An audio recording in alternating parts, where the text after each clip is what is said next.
તો રાજ્યમાં ડુંગળીના ભાવ મુદ્દે ખેડૂતો વિરોધ નોંધાવી રહ્યા છે ત્યારે ડુંગળીના ભાવને લઈને ખોડલધામ ચેરમેન નરેશ પટેલની પ્રતિક્રિયા સામે આવી। પરિસ્થિતિ વિકટ કહેવાય છે ત્યારે સરકારે તાત્કાલિક નિર્ણય લેવો જોઈએ તેવું હાલ પ્રતિક્રિયા આપી છે નરેશ પટેલે।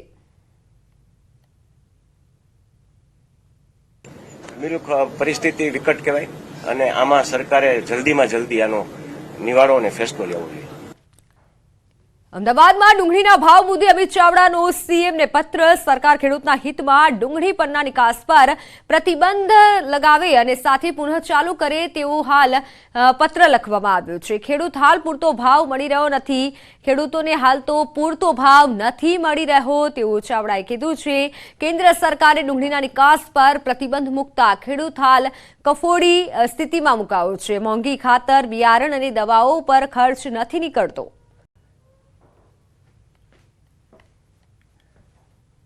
એમનું કહેવું છે કે 55 mm ની સાઈઝની જે મોટી ડુંગળી આવે છે એ ડુંગળીનું મોટા ભાગે માર્કેટ વિદેશમાં છે અને નિકાસ પર પ્રતિબંધ મૂકવાથી એ ડુંગળીનું નિકાસ પણ નહીં થઈ શકે, ખેડૂતોને ભાવ પણ નહીં મળે।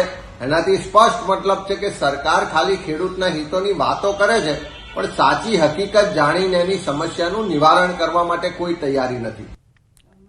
આખરે 1 મહિના બાદ આપના ધારાસભ્ય ચેતર વસાવા પોલીસ સમક્ષ હાજર થયા છે અને રાજપીપળા પૂછપરછ માટે લઈ જવાયા છે।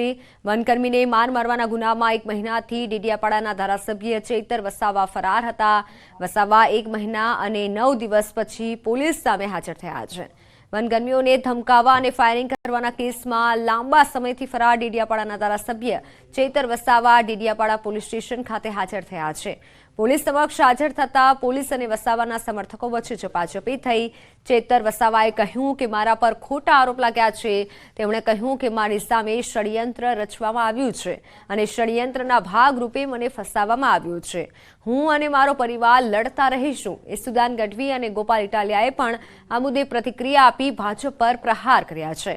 મહત્વનું છે કે ચેતર વસાવાએ આગોતરા જામીન માટે હાઈકોર્ટમાં અરજી કરી હતી પરંતુ આ અરજી ફગાવી દેવામાં આવી હતી ત્યારે હવે પોલીસ સામે હાજર થવાની ફરજ પડી છે। છેલ્લા 1 મહિના અને 9 દિવસથી ચેતર વસાવા ભૂગર્ભમાં હતા। ધારાસભ્ય પર વનકર્મીને ઘરે બોલાવી ધમકાવી અને હવામાં ફાયરિંગ કરી 60,000 રૂપિયા પડાવી લેવાનો આરોપ છે।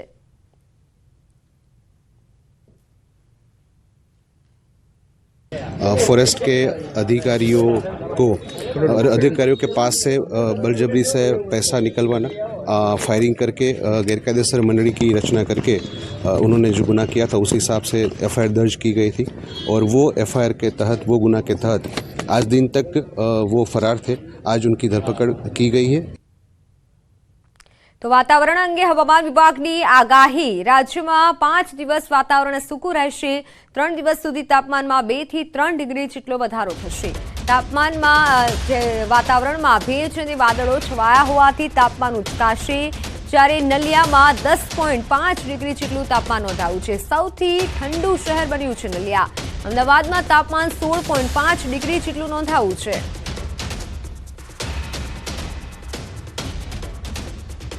टेम्परेचर देखा जाए तो टेम्परेचर अगले 2-3 दिन में टेम्परेचर 2 से 3 डिग्री बढ़ सकता है। नाइट टेम्परेचर यानी न्यूनतम टेम्परेचर जो मिनिमम टेम्परेचर होता है उसमें बढ़ोतरी होने का संभावना है बाय 2 से 3 डिग्री सेल्सियस। मैम क्या रीजन है टेम्परेचर राइज होगा? अभी टेम्परेचर राइज हो रहा है, थोड़ा सा क्लाउड भी हो रहा है, मॉइस्चर थोड़ा सा है, उसके कारण से मिनिमम टेम्परेचर राइज होने का संभावना है। तो 3 દિવસ સુધી તાપમાન સૂકું રહેશે। વાતાવરણ અંગે હવામાન વિભાગે આગાહી કરી છે। 3 દિવસ જેટલું વાતાવરણ સૂકું રહેશે। જો કે આગામી 5 દિવસ માટે આગાહી કરવામાં આવી છે। 2 થી 3 ડિગ્રી જેટલો વાતાવરણમાં ઘટાડો નોંધાશે।